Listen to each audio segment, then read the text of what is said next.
So today, I'm in the 2024 Toyota Crown, which is a very unique sedan. Unlike most sedans that you drive in, which are a little bit lower to the ground, you stretch out a little bit, specifically in Toyota, where your legs are definitely more out front than maybe all other ones. This specific vehicle sits a little bit more upright. There seems to be more ground clearance capable underneath the car, but it's in between that standard sedan and that crossover SUV. This one kind of bridges that gap really, really well. And of course, you have all the beautiful things that come with the more modern Toyotas, with the infotainment screen, the driver's information cluster. It doesn't have everything, but it's pretty well stocked. Now, this is the Crown Platinum trim, so it's got all the niceties. It's got the little bit more powerful engine in it and the 6-speed transmission versus the continuously variable transmission that the lower series has. So today, we're going to talk about this guy, and I'm going to talk a little bit about the one that I'm not driving. So 2024 Toyota Crown.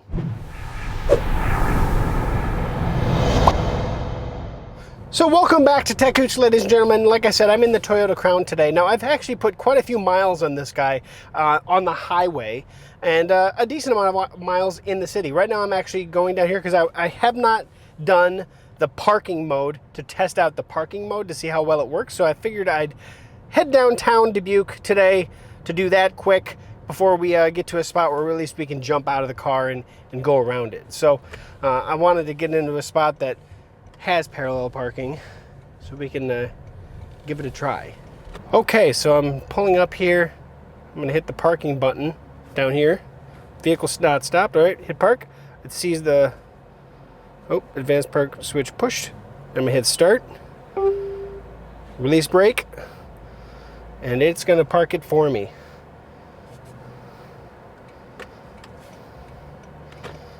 I'm gonna do that just so the people around me know what's going on. So I can see it on the cluster here.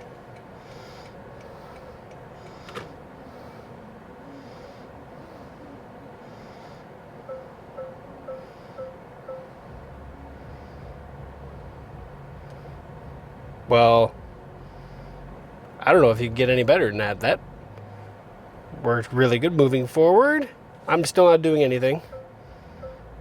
Looks like it's got to go straight back. Nope. So park to finish. Looks to me like we're a little far forward, right on that front line, which would be fine, but I would back it up and center myself in the spot personally. But in all reality, that's pretty darn good. So as we head to the spot that we can jump out and actually do the walk around, I did want to say some things that I really like and maybe a couple things that I think they could do a little bit better on this specific car. And I will be honest, there's not a whole lot. There are two versions, like I said. This is the higher trim. So this one's getting the 2.5 liter 4-cylinder turbo, which on the highway, I was averaging right around 30. Now I think on the highway it's rated at 32, but of course it all depends on the gas and it depends on the wind and it depends on everything. I was getting around 30 for I think the 150 miles that I drove on the highway. So a decent average, but getting close to what it's rated at. And in the city, I've been getting 27, 26, 27, depending on driving, right? Depending on how long we're driving for. All in all, not bad. It's a pretty efficient car. I wouldn't call that super efficient for the size of car it is. However, this is the little bit more powerful engine. It's got a little more giddy up in it. I think it's like 5.9 seconds for the 0 to 60 time. Don't quote me on that one. I'm pretty close. I haven't tested that theory yet with my race box, but I might do that here soon. However, the standard continuously variable transmission with the 2.4 liter 4-cylinder non-turbo gets over 40. I think the combined is 40, so it's like 41 or 40. Yeah, I think 41 on the highway. That is pretty awesome. I understand that not everybody wants that, but they offer both, right? So if you're looking for the Crown with a little more power, a little more giddy up, a little more sportiness, you definitely want the Platinum series because that's going to get you the engine that you want. Otherwise, the standard trims, they will have the more efficient engine. So that's something real quick that I wanted to say. So there's goods and bads on that altogether.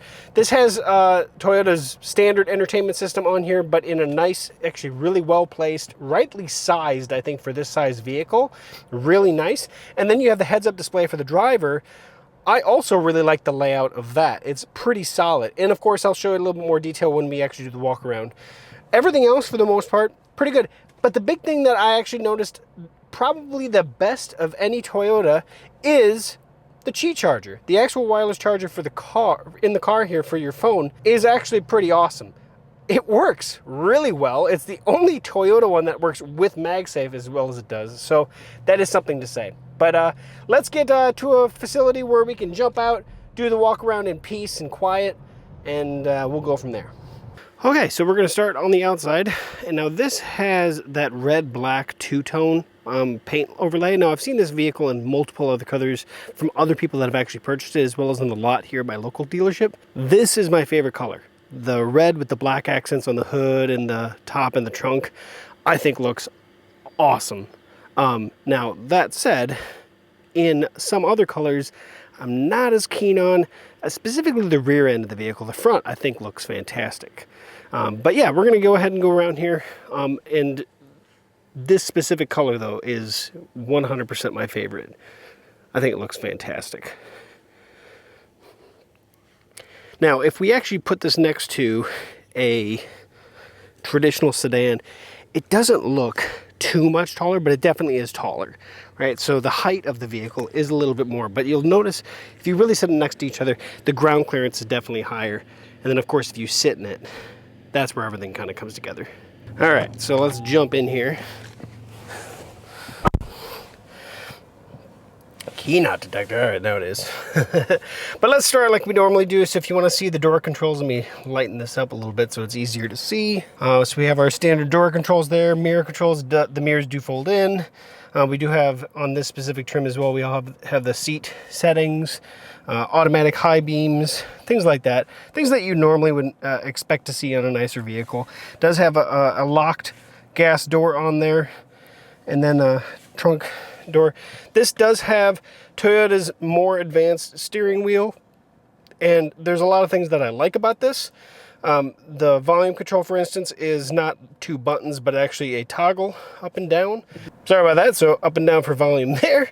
And then we have our standard cruise control. We have our adjustable, so our controls here for the driver information cluster, which, like I said earlier, I do like this driver information cluster. It does have a lot of information on it, and it does have 3 different modes. So here's like 3 different pages, I should say, that are customizable to you. And so we can go through there, and then we can go to the second one, and then the third one. Now, here's the thing that I don't like. So let's say I'm on hold 3. You can see it says hold OK for changes. I'm gonna hold OK. So now I can actually change things in here, map, driving support, whatever I want to do in here, right? If I go to the right, I can change this. So let's say I want to change this to tire pressure monitoring, and I hit OK, and then I hit back to close out of the settings. And now I have this set up for the second one. So there's third one, page 2, page 3. However, every time I turn the vehicle off and turn it back on, that reverts to the older one, which is weird to me. I don't know if it's just something in the settings or in this vehicle or what, but it does. I set this to tire pressure monitoring, and then the next time I restart, it goes back to what it was. So that's kind of weird, unless there's a setting somewhere that I just don't know. You can see right now I'm averaging around 30 for the, well, 2/3 of a tank I've gone through on this guy. But I do like it. You know, it has the standard eco power mode, so you can try to drive as economically as possible. And of course, it tells you when it's doing the recharge braking or regenerative braking. So it does have the speedometer right there in the center, but also has the analog, which I love as well, having both. I like both. I prefer having both. Then I said the screen, lovely sized. It does have wireless CarPlay, which, I'm sorry, that should be de facto. Wireless CarPlay, wireless Android Auto should be the default, period. And then we have our climate controls. Again, I like the fact that it's up and down with one single toggle, rather than buttons for up and down. I really like that. The only thing that would be better would be if that was like a scroll wheel for the volume. I prefer the scroll wheels, but we do have volume control here. So yeah, so there's volume there in the center. And this is where I wanted to come in, because this is the new Qi charger that is so much better than any Qi charger ever in a Toyota vehicle. It drops down in like so, holds it in place because there's kind of these arms here, and yeah, holds it against the charger, and so it'll start charging your phone. It's freaking fantastic. And to prove that it is charging, you can see there that it is green. It is charging. I will say that sometimes when I put it in there, it doesn't grab right away. It goes on, then off, then back on, and then usually it stays. But yeah, as you can see here, it's also charging there, letting me know that my phone's good and charging. And if I leave the vehicle, turn it off at the end, it'll let you, you can see that you actually have it there. So yeah, we have 2 USB-C charging ports here. I love the fact that everything's obviously going to USB-C. It should anyway. Gear selector switch is the more modern style that we have on the Toyota vehicles. Drive mode selector, if we change that, you can see where we have a whole bunch. Eco, Comfort, Normal, Sport S, Sport Plus. And yeah, so normally in Comfort is what I've been mainly doing. If I go into Eco, I bet maybe that's where I could get 32 miles to the gallon. But yeah, that's where that is. So then we have our center console here behind the drive selector and everything. This is pretty neat because it is a fold up, and so you do have a decent amount of space with a little tray there that does slide. USB-A in there for the USB connection, as well as 12 volt. So that's down in there. However, this is pretty nifty because it does both directions. So if the passenger has to get in there or the driver has to get in there, makes it easy. I really do like that. Lastly, over here on the passenger side, we do have a glove box, which is crazy that I have to even mention that, but it is something I say on every vehicle because some vehicles don't. Up top, we have our standard lighting control, and then we do have a wonderful kind of panoramic roof, but you do have this big, huge support beam right there in the center. It'd be lovely that that wasn't there, but I understand. But there it is. It does look good, and of course, if you do close it, it is a nice solid roof, so it's nice and shady inside the car. Now the Platinum version does have heated seats as well as cooled seats or fan seats, so these seats are actually quite comfortable and have both heated and cooling mode capability. Let's jump in the back seat quick. Now, even with the seat back a decent ways, you can see we have plenty of legroom. I'm 5'11", I'm not huge, but I do have longer legs, plenty of legroom. We do have our standard door controls over here. We do have 2 USB-C ports there in the center. No climate control, but you just have the wheel to adjust how much air volume you're gonna get. Headroom, if you can see that, plenty of headroom, but if you're really tall, it's not gonna be super big, but I definitely have several inches. It's actually cupped out a little bit back here. So yeah. And then for center console here, for cup holders, 2 decent cup holders, nothing too big, nothing too large at all, but it is there in a nice armrest.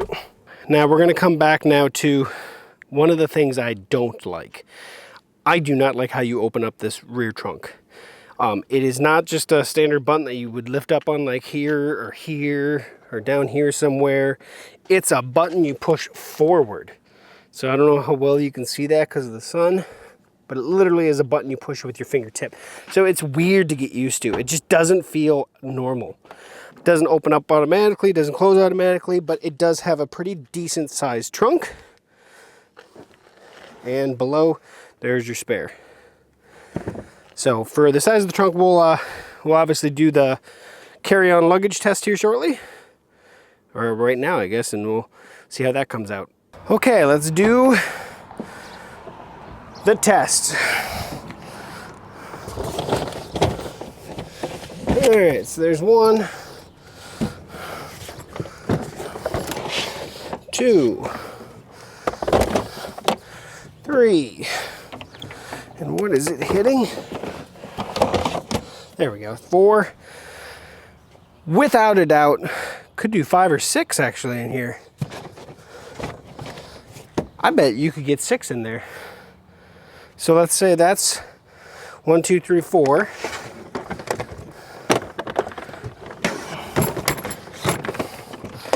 Five like that. This side, boy, it's close.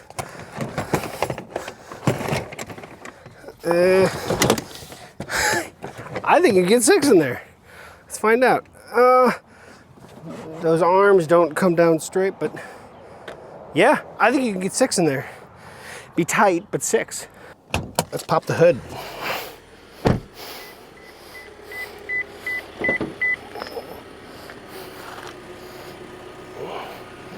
Ah, there it is, right in the center. Still has the stick. All right, but there's the engine. That's the turbo engine, obviously, the 2.5. Lots going on there. Yeah.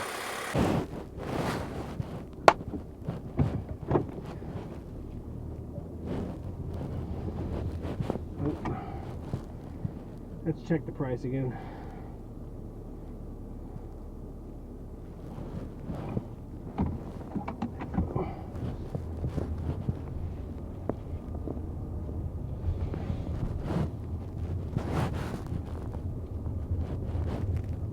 So here at the end, let me be as real as possible with you.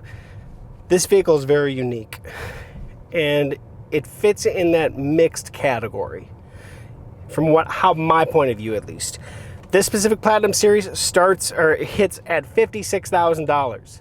Now you can get a base level Crown at about $41,000, and then of course, depending, there's a whole bunch of options in between. At $56,000, would this vehicle be my first choice? No, it honestly wouldn't.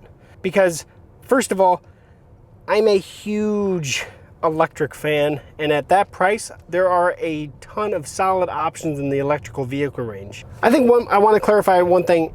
I'm more talking about this Platinum Series with the electric car, in that at 56, there's really good options in the electric market. But in the low to mid 40s, actually this vehicle could definitely have, I think, a better target range. And that would probably be my first choice. This specific one with the Hybrid Max really isn't going after the person that's looking for an electric car, though. It's looking at getting as much efficiency out of something that has a little bit more power to it. And kudos to Toyota, they did a really good job with this vehicle. I do not have a ton of bad things to say about it, but the features, the size, and the capability of this vehicle at $56,000, would it be my first choice? It honestly would not. So I'm looking forward to seeing what they do with this in the future. The sound system with the JBL sound package, great. I wish, like I said, the panoramic sunroof, I wish it was a little bit, or panoramic roof is more all it is. I wish it was a little bit different, a little bit more open with less clutter on it. A few of the things that, electronically for it to save. Of course, that's true. I really dislike the trunk button. That actually has gotten me every single time that I've tried to open that trunk, which has been 5 or 6 times now. Even showing people, when people ask me about the trunk space and stuff, I don't like opening it. It's kind of a pain in the butt to try to figure out where that little button is. I really hope they change that, because I really don't like that little button. It's something so small, but every time I use it, I'm gonna gripe about it, which is why it's as big as it is. But even though it's really a meaningless thing, because it's a trunk button, it doesn't really mean anything. So all in all, very well defined, very well refined, very comfortable. I love how you sit in it. I love the efficiency of it. I love how quiet it is. But there's just a few things that I wish they would change. And of course, the price. But that's, anymore, vehicles are just getting more and more expensive, and this one is up there in price. It's not going after the cheaper crowd. So, but yeah, it's, for what it is, it's a very comfortable vehicle. I guess that's where I'm leaving it. Toyota Crown, very nice, very comfortable. It's a good vehicle that fits in a category that, I guess maybe that's the one thing, is that blend between sedan and crossover SUV. This one hits where nobody else is really hitting very well. So thanks for watching to the end of the video. Thanks for watching. Like, comment, subscribe, and we'll see you here on another future vehicle review right here on techgooch. See you soon.